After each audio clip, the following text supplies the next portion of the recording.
Our ancestors built our bodies from soil in the creases of their hands.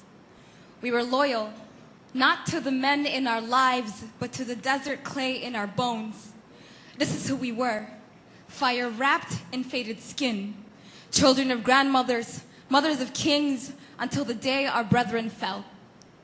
When the last breath is taken, flesh turns.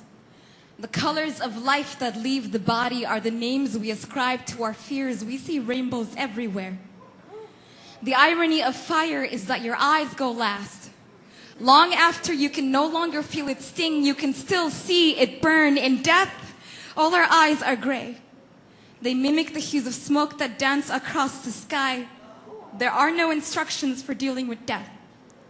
When the militia opened fire in Al-Fashir, we saw gold stars fall from the sky, land on every cornerstone until the buildings began to melt. They poured lead from a broken chalice, silver kerosene, crimson flames, ivory when the sun hits bone at high noon, burgundy when blood dries. It chips as if it's trying to escape back into a body.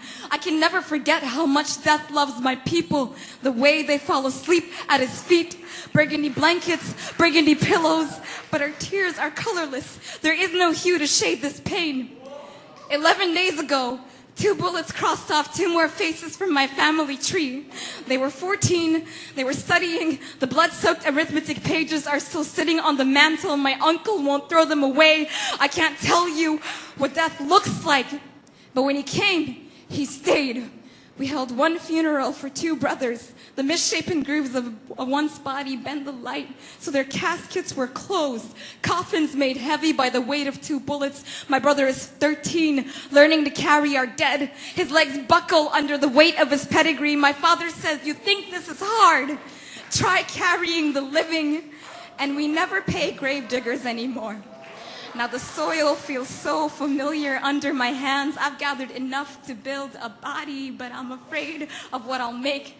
I'm afraid to write this bloodline into something that I'll love. This pain is encoded. Our genes come to fruition on our skin. It isn't burgundy, it's black. And I wake up every morning wondering when it'll happen to me. I want to spill every color from this form.